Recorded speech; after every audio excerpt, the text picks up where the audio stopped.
నను బ్రోవమని చెప్పవే, నను బ్రోవమని చెప్పవే సీతమ్మ తల్లి, నను బ్రోవమని చెప్పవే, నను బ్రోవమని చెప్పవే సీతమ్మ తల్లి, నను బ్రోవమని చెప్పవే సీతమ్మ తల్లి, నను బ్రోవమని చెప్పవే సీతమ్మ తల్లి, నను బ్రోవమని చెప్పవే సీతమ్మ తల్లి, నను బ్రోవమని చెప్పవే సీతమ్మ తల్లి, నను బ్రోవమని చెప్పవే.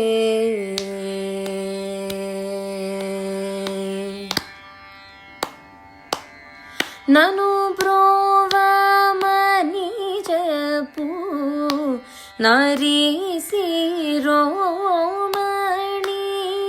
నన్ను బ్రోవమని చెప్పు నారీ శిరోమణి, జనకోని కూతుర జనని జానకమా, జనకోని కూతుర జనని జానకమా, నను బ్రోవమని చెప్పవే సీతమ్మ తల్లి, నను బ్రోవమని చెప్పవే సీతమ్మ తల్లి, నను బ్రోవమని చెప్పవే.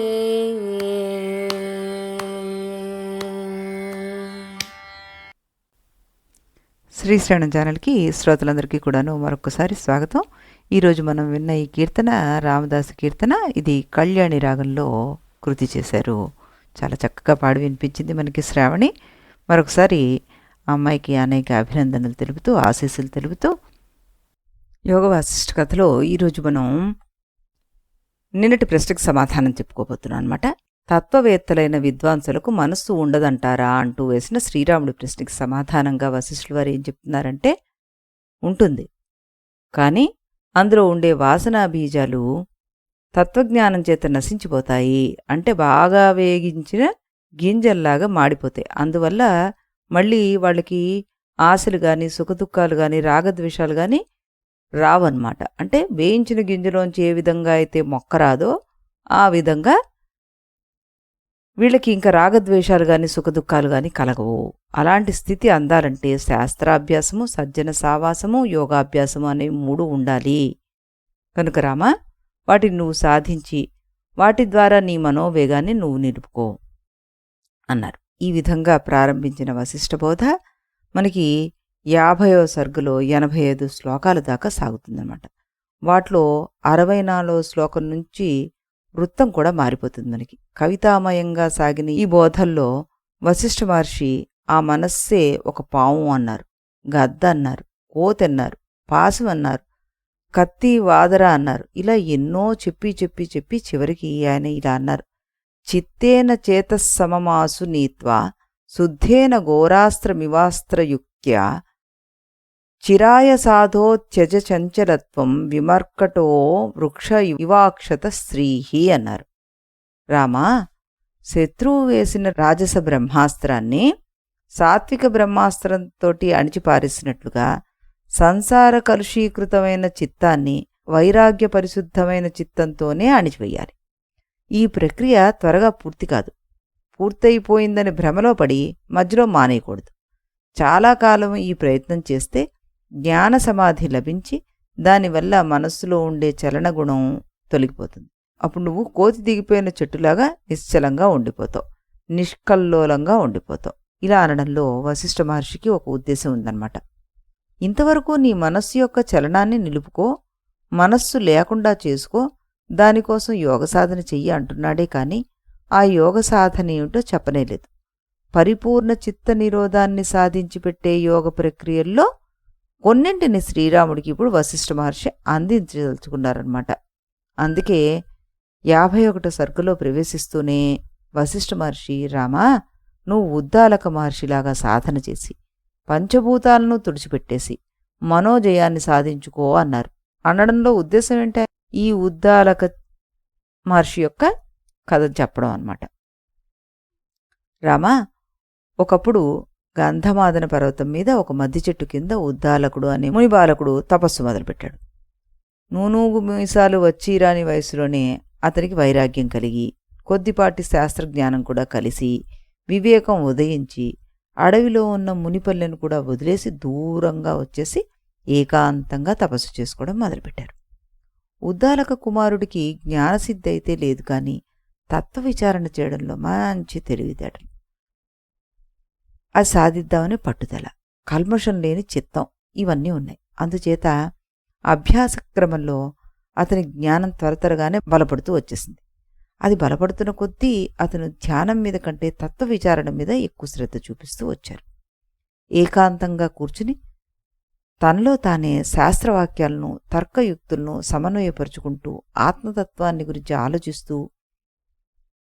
ఆలోచిస్తున్న కొద్దీ ఈ సంసారం ఎప్పుడు దాటిపోతానా, నిర్వికల్ప సమాధిలోకి ఎప్పుడు వెళ్ళిపోతానా అనే తపన పెరిగిపోయింది ఆయనకి. కానీ సమాధి కోసం ప్రయత్నం చేస్తున్న కొద్దీ మనస్సు మొరాయించడం ఎక్కువైపోయిందనమాట. అతను పట్టుదల వదలలేదు. అభ్యాసం చెయ్యగా మనస్సుకి బాహ్య విషయాల తాకిడి కొంచెం తగ్గిందంతే. ఇహలోక వాంఛలు తగ్గి పరలోక సుఖాల కోసం ఆలోచనలు మొదలయ్యాయి. అతను వివేకం చేత వాటిని కూడా తిరస్కరిస్తూ అభ్యాసం కొనసాగించేసరికి మెల్లిగా మనసు తన ధ్యేయ వస్తువు మీద లగ్నం కావడం మొదలుపెట్టింది. అది ధ్యానస్థితి. ఆ ధ్యానస్థితి మరీ కొంచెం పెరిగేసరికల్లా ఉదయించే సూర్యుడిలాగా ఉన్నట్టు ఎర్రటి కాంతి ఒకటి దర్శనం ఇవ్వడం మొదలుపెట్టింది. ధ్యానస్థితిలో పొగమంచులు, ఎండపొడులు, మిణుగు పురుగులు, మెరుపులు, స్ఫటిక శిల్లు, చంద్రబింబాల్లాంటి తేజోమయ రూపాల దర్శనం జరిగితే క్రమంగా బ్రహ్మజ్ఞానం ఉదయిస్తోందని యోగశాస్త్రం చెప్తుంది. దానికి తగ్గట్టుగానే ఇతనికి క్రమంగా అందనట్లుగా పరమాత్మతత్వ స్ఫూర్తి లభించడం మొదలైంది. కానీ చిత్రం, ఇంతలోనే మనస్సు ఒక్కసారిగా ఎదురుతిరిగింది. నెత్తిమీద వలపడుతుంటే పక్షి పారిపోయినట్లుగానూ జ్ఞానదీప్తులు మీద పడుతుంటే అతని మనస్సు భయపడి పక్కకి పారిపోవడం మొదలుపెట్టింది. అతను పట్టుబట్టి మనస్సును వెనక్కు లాగుతున్నాడు. అది సందు చూసుకుని పారిపోతుంది. ఈ ఘర్షణలో ఆ మనస్సు అటు ఇటు ఆత్మజ్యోతిలోకి వెళ్ళలేక, ఇటు పూర్తిగా ప్రపంచంలోకి రాక ఆ మధ్య భాగంలో నిలిచిపోవడం మొదలుపెట్టింది. జ్యోతిర్మయమైన ఆత్మ ప్రపంచానికి, అజ్ఞానాంధకారమయమైన బాహ్య ప్రపంచానికి మధ్యలో ఉన్న స్థితి అన్నమాట నిద్రే. ఉద్దాలకుడి మనస్సు ఆ నిద్రలో పడి చాలా కాలం కొట్టుకుపోతూ ఉండేది. ఆ మనస్సును నిద్రలేపి మళ్లీ ధ్యానంలోకి తీసుకురావడం పెద్ద పనిగా ఉండేది పాపం ఉద్దాలకుడికి. ఇలా ధ్యానానికి నిద్రకి మధ్య ఊగిసలాడుతున్న ఆ ఉద్దాలక చిత్తం క్రమంగా పూర్వజన్మ వాసనలకు లోనే ఎక్కడలేని విషయాలు గుర్తుకు వచ్చి విషయవాంఛల సంపర్కంలో పడిపోవడం మొదలుపెట్టేసింది. దాంతో ఆ యువమునీశ్వరుడు ధ్యానం చేయలేక పిచ్చెక్కినట్లు కొండా కొమ్మల వెంట అడ్డదిడ్డంగా తిరుగుతూ కాలక్షేపం చేయడం మొదలుపెట్టేశాడు. కొన్ని రోజుల్లో మెల్లిగా అతని మనసు కొద్దిగా కుదుటపడింది. అతను ఒక మంచి కొండ గుహను చూసుకుని దానిలో ఉత్తరముఖంగా కూర్చుని ముందుగా తన మనస్సుకు బోధ చేయడం మొదలుపెట్టాడు. ఆ బోధలో ఆత్మతత్వ విచారణ మొదలుపెట్టాడు. 52వ సర్గలో 8వ శ్లోకంలో ప్రారంభించి ఈ మానస బోధను వాల్మీకి మహర్షి 72 శ్లోకాల వరకు పొడిగించి ఆ సర్గను, అంటే 52వ సర్గను పూర్తి చేసేశారు. 53వ సర్గ మొత్తాన్ని కూడా దీనికే కేటాయించారు ఆయన. అది కూడా 82 శ్లోకాలు కలిగి ఉంటుందన్నమాట. ఈ 2 సర్గలు కూడా ఆత్మతత్వాన్ని మళ్ళీ మళ్ళీ మళ్ళీ మననం చేసుకోవాలని అనుకునేవారికి ఆ అమృత గుడిక వంటిది అంటున్నారు ఆయన.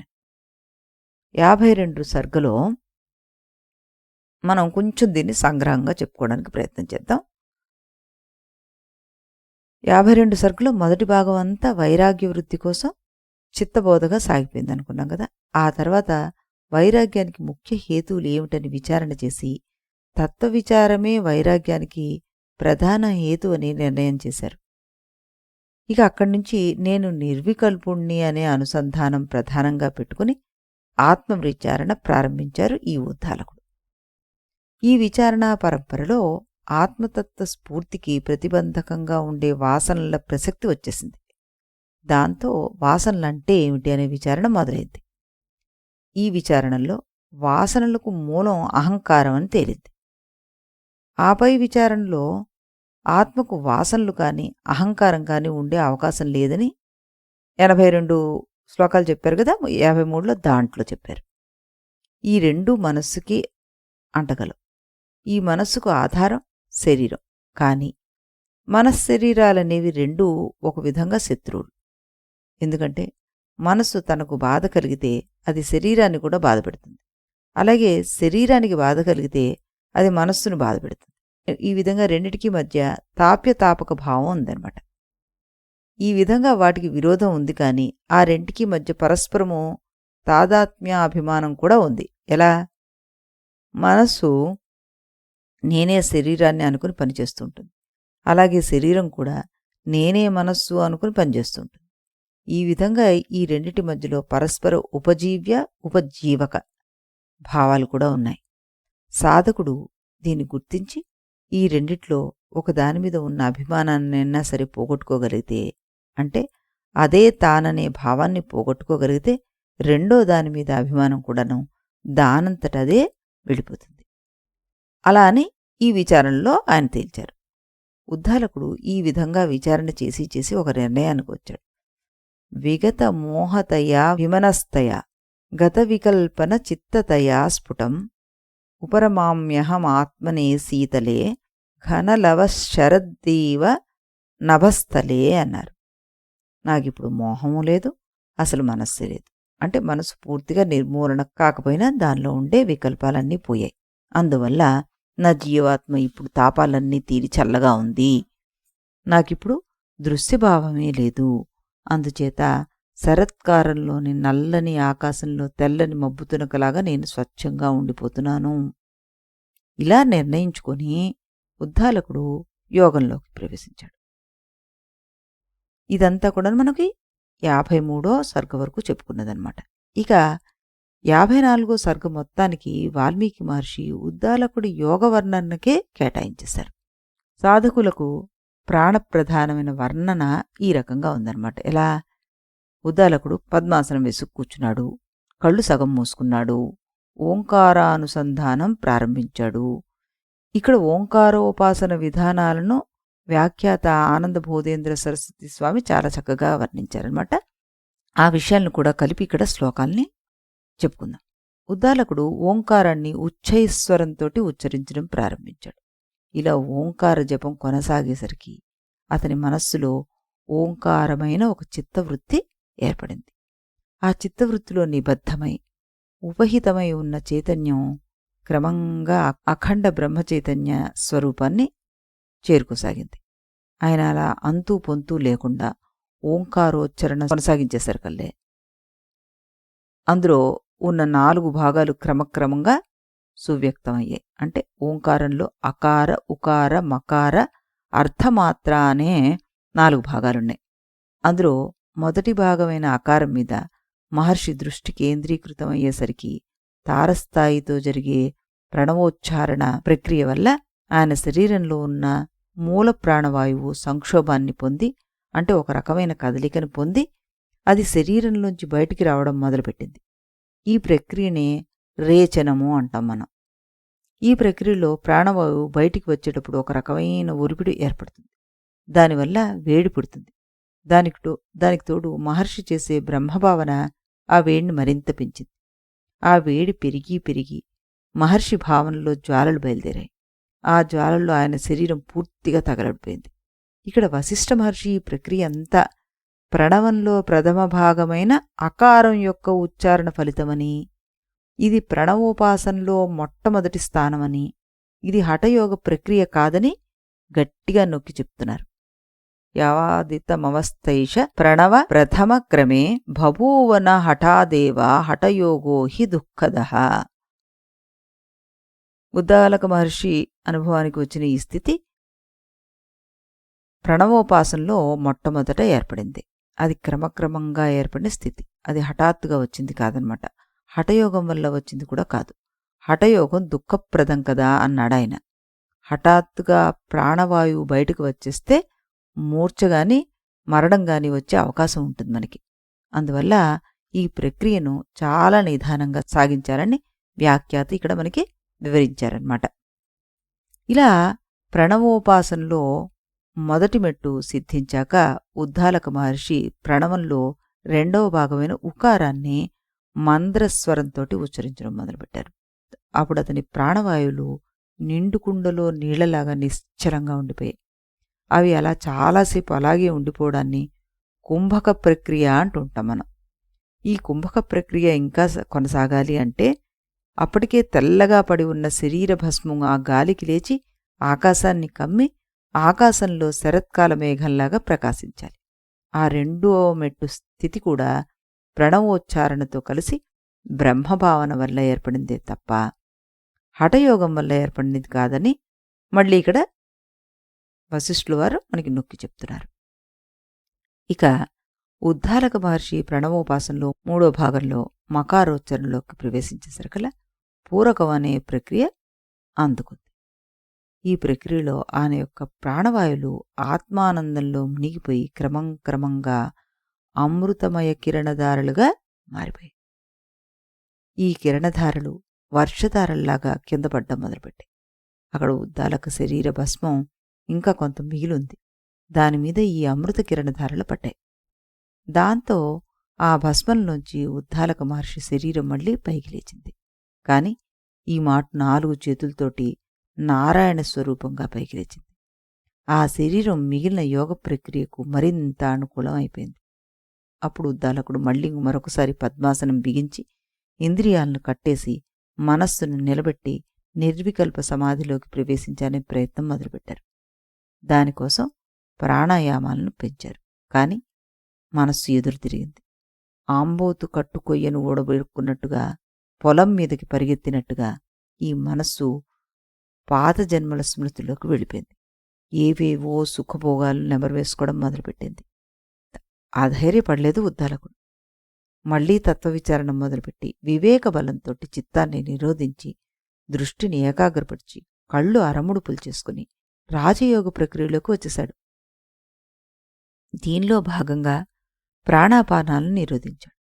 ఇంద్రియాలను తమ తమ విషయాల నుంచి ప్రత్యాహారం చేసేశాడు.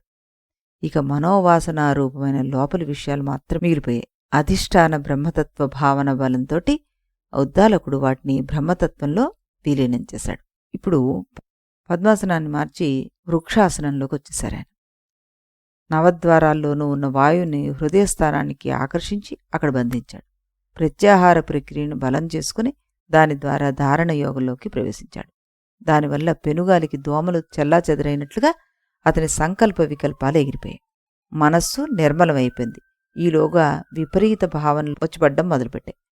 బ్రహ్మాకారమైన ఈ చిత్తవృత్తి ధారలను నిశ్చేదన చేసే భావాలనే ఈ విపరీత భావాలు అంటారు. ఉద్దాలకుడు తన భావనా బలంతో వాటిని కూడా వదిలించేసుకున్నాడు. ఇంతలో అతనికి మొత్తం అంతా అంధకారాన్ని చూస్తున్న అనుభూతి కలిగింది.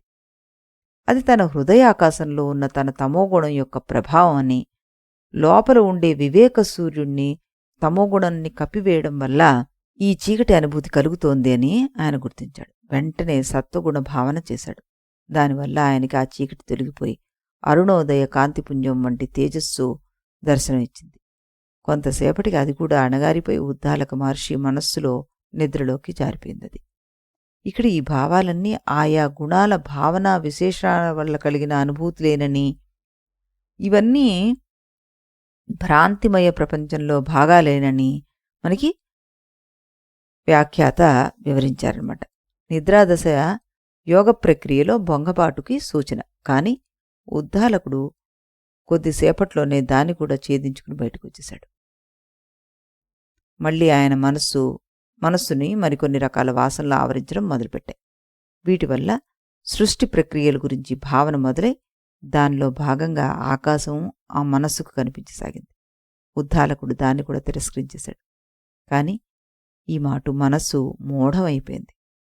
మూఢం అంటే అటు నిద్ర కాదు, మెరుక కాదు, మరణమూ కాదు. ఏ ఆలోచన తోచదు దానికి. జడప్రాయంగా ఉండే ఒక విచిత్ర స్థితి అది.